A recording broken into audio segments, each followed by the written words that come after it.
Praise the Lord. परमेश्वर आपको बहुत आशीष करे। आज हम पढ़ेंगे रोमियो अध्याय 8 वचन 31। यहाँ लिखा है, यदि परमेश्वर हमारी ओर है तो हमारा विरोधी कौन हो सकता है। तो अगर परमेश्वर आपकी तरफ है तो आपको डरने की जरूरत नहीं है। क्या आज आप पैसों की समस्या से गुजर रहे हैं? क्या आपके जीवन में प्रेम नहीं है? क्या आपके परिवारों में बहुत टेंशन, बहुत तनाव है? क्या आपके अपने लोग आपको समझ नहीं रहे हैं?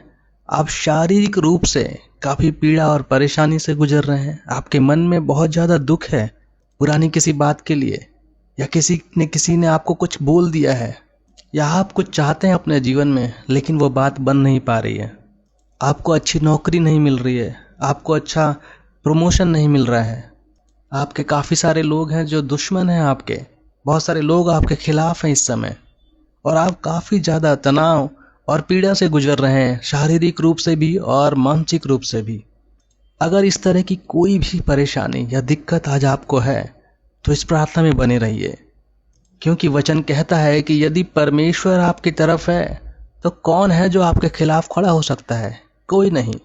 क्योंकि परमेश्वर अगर आपकी तरफ है तो आपको डरना नहीं है, घबराना नहीं है। भजन संहिता अध्याय 118 और उसके वचन 6 में लिखा है, यहोवा मेरी ओर है, मैं ना डरूंगा, मनुष्य मेरा क्या कर सकता है।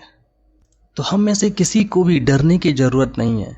जीवन में उतार चढ़ाव आते हैं, हम सब के जीवन में कुछ न कुछ ऐसी परेशानी चल रही है, लेकिन आपको डरना नहीं है।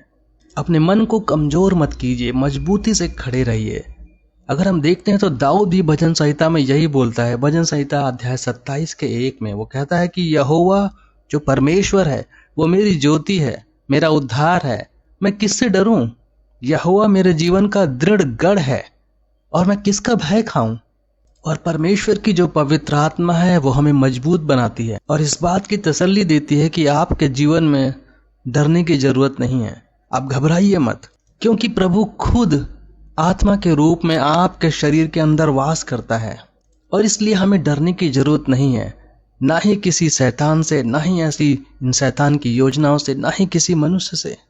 और पौलुस भी यही बोलता है रोमियो अध्याय 8 के 15 में, क्योंकि तुमको दासत्व की आत्मा नहीं मिली कि फिर भयभीत हो, परंतु लेपालकपन की आत्मा मिली है, जिससे हम हे अब्बा, हे पिता कहकर पुकारते हैं। तो जो पवित्र आत्मा आपके अंदर है, जब आप मसीह को स्वीकारते हैं तो वो आपको ऐसी शक्ति देगा अंदर कि आप मजबूत रहें।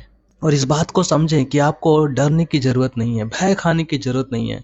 हो सकता है कि आज आप डरे हुए हैं कि आपके परिवार में आपके रिश्ते टूट ना जाएं। आप डर रहे हैं कि आपके पति या पत्नी आपको छोड़ ना दे, या फिर आपसे अलग ना हो जाए, आपके रिश्ते कमजोर ना हो जाए। आप डरे हुए कि कहीं आप आने वाले एग्जाम में फेल ना हो जाए। आप डरे हुए हैं कि कहीं आपके जीवन में कर्ज ही कर्ज ना भर जाए और आप इस कर्ज को निकाल ना पाए अपने जीवन में। पैसों को लेकर समस्या से आप जूझ रहे हैं, शारीरिक दुख से आप सोच रहे हैं कब चंगाई मिलेगी, और आप डर रहे हैं कि कहीं मैं अपने आप को ना खो दूं या अपने प्रियजन को ना खो दूं। हो सकता है कि आपके आसपास ऐसे बुरे लोग हैं जिसकी वजह से आप डरे हुए हैं कि क्या होगा, हमारा भविष्य कैसा रहेगा। लेकिन प्यारे भाई और बहनों, आपको डरने की जरूरत नहीं है, क्योंकि प्रभु खुद आपके साथ है आत्मा के रूप में, और उसकी आत्मा डरने की नहीं लेकिन आपको हिम्मत देने की आत्मा है। और जब खुद परमेश्वर आपकी तरफ है तो कौन है जो आपके खिलाफ खड़ा हो सकता है। और परमेश्वर की आपके लिए योजना है, उसके पास आपकी जो योजना है वो आपके भले की है। जब हम जीवन में दुख से गुजरते हैं, अलग अलग परिस्थितियों से गुजरते हैं, तो हम डरते हैं, भयभीत होते हैं, लेकिन परमेश्वर चाहता है कि आप विजेता बने। इस समय आप घबराइए मत, आपकी बीमारी दूर होने वाली है, आपके जीवन से दुख दूर होने ही वाला है।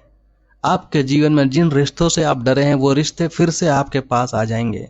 फिर से आपके जीवन में, आपके परिवार में प्रेम और शांति होगी। फिर से आप जिस चीज की उम्मीद लगाए बैठे हैं लंबे समय से वो पूरा हो जाएगा, और फिर से आपके जीवन में खुशियां और आनंद ही आनंद रहेगा, शांति होगी। आप जो भी चाहते हैं आपके जीवन में वो आपको मिल जाएगा। आपको सिर्फ और सिर्फ इतना ही करना है कि पूरा विश्वास करना है पवित्र आत्मा प्रभु यीशु पे, और उसके बाद आपका जो डर है जो भय है वो अपने आप निकल जाएगा। और जैसे ही आप पूरा विश्वास करते हैं और डर से बाहर निकलते हैं, आपके पास आशीष के दरवाजे खुलने लग जाएंगे, क्योंकि आपका विश्वास अब पूरा हो चुका है। आप पूरे विश्वास में हैं, और जो विश्वास करता है उसे निश्चय ही सब कुछ मिलता है, क्योंकि विश्वास से ही सब कुछ हो सकता है। तो प्यारे भाई और बहनों, आप डरिए मत और विश्वास के साथ मेरे साथ इस प्रार्थना में शामिल होइए। आइए हम प्रार्थना करेंगे। धन्यवाद प्यारे परमेश्वर, धन्यवाद प्यारे प्रभु, धन्यवाद पवित्र आत्मा जी, धन्यवाद प्रभु यीशु मसीह, और धन्यवाद प्रभु आपके वचनों के लिए, क्योंकि आप हैं।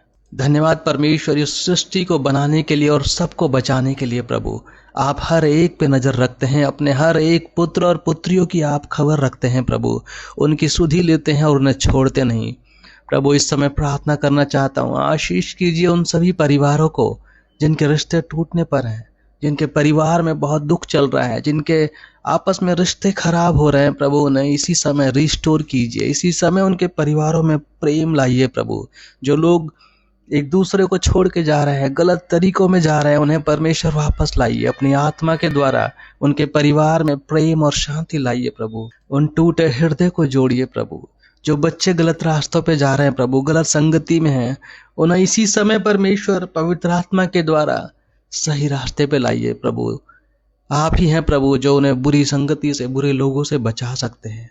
प्रभु आशीष कीजिए हर एक भाई बहन को जो बीमार है, कि उसके जीवन में चंगाई आ सके। उनके पूरे शरीर को प्रभु आप अपनी आत्मा से छूइए, कि वो उस डर से बाहर निकल सकें, उस बीमारी के डर से, और आपकी आत्मा उन्हें उस चंगाई की तरफ ले जाए। प्रभु चंगा कीजिए इसी समय उन्हें, और हर एक डर से निकालिए जो बीमारी की वजह से है। प्रभु उन सभी भाई बहनों को मदद कीजिए जो इस समय आर्थिक तंगी से जा रहे हैं, पैसों की समस्या से गुजर रहे हैं, कर्जों में हैं। प्रभु उन्हें आजाद कीजिए, मदद कीजिए कि आपकी आत्मा के द्वारा, प्रभु को आपकी शक्ति के द्वारा वो इस डर से बाहर आ सकें कि उन कैसे देंगे वो, और कैसे ये पूरी तरह से इन कर्जों से बाहर आएंगे। आप उन्हें हिम्मत दीजिए परमेश्वर इसी समय, कि उनके दिल से यह हिम्मत आ सके और ये डर निकल सके, और इमीडिएटली आपकी चमत्कारिक तरीके से प्रभु उनके लिए पैसों की व्यवस्था हो। प्रभु हर एक के जीवन में इसी समय व्यवस्था कीजिए प्रभु। मदद कीजिए उन सभी बच्चों के लिए, उन सभी भाई बहनों के लिए जो लोग तैयारी कर रहे हैं अपने जीवन में आगे बढ़ने के लिए, एग्जाम्स के लिए, पढ़ाई के लिए परमेश्वर। और वो लोग भी डरे हैं कि पता नहीं रिजल्ट कैसा होगा, क्या होगा। प्रभु उन सबको आशीष कीजिए कि डर से बाहर निकलें, और परमेश्वर आपके नाम से जय जयकार हो सके और वो सफल हो सके। उनकी सफलता के लिए मदद कीजिए प्रभु। अपनी उपस्थिति दिखाइए उनके जीवन में, कि उनके जॉब में, उनके नौकरी में, उनकी पढ़ाई में लगातार परमेश्वर बढ़त हो सके, तरक्की हो सके, और हर एक भय से वो लोग मुक्त हो सकें। प्रभु जिन लोगों के परिवार में दुष्ट आत्माएं हैं परमेश्वर, ऐसे दुष्ट लोग आसपास हैं जो उन्हें लगातार परेशान कर रहे हैं, लगातार उनके जीवन में डर बना हुआ है, उस माहौल में वो रह रहे हैं। प्रभु उन्हें आजाद कीजिए, उनके हृदय से डर को निकालिए, क्योंकि आप ही हैं परमेश्वर जो ऐसी आत्मा देते हैं जो डर की नहीं लेकिन प्रेम और हिम्मत की आत्मा है। परमेश्वर हर एक को इस समय ढांढस बांधने के लिए मदद कीजिए, और उनके जीवन से एक एक करके उन सारे दुष्ट लोगों को, दुष्ट आत्माओं को दूर कीजिए, ताकि वो एक आनंद का जीवन जी सकें। उनकी मन की हर एक इच्छा को पूरी कीजिए परमेश्वर, जो आपके अनुरूप है। हर एक भाई बहन को इस समय अपने प्रेम से भर दीजिए परमेश्वर। हर एक को संभालिए प्रभु, हर एक को इस समय आप अपनी संगति में लीजिए। आपकी आत्मा से सभी भाई बहनों को भरिए। उनके हृदय की जो अंतर की पीड़ा है उसे परमेश्वर आप सुनिए। आप जानते हैं सबके हृदय में क्या है, क्यों वो परेशान है, क्या वजह है, कौन सा ऐसा पाप है, कौन सी ऐसी पुरानी बात है जिसकी वजह से वो आज तक दुखी हैं कहीं ना कहीं। आप उन्हें आजाद कीजिए परमेश्वर इस दर्द से, इस दुख से, और उन्हें आनंद का जीवन दीजिए।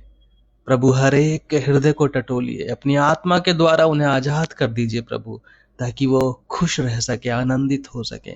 हर एक के हृदय से डर को निकालिए प्रभु, कोई भी डर ना हो।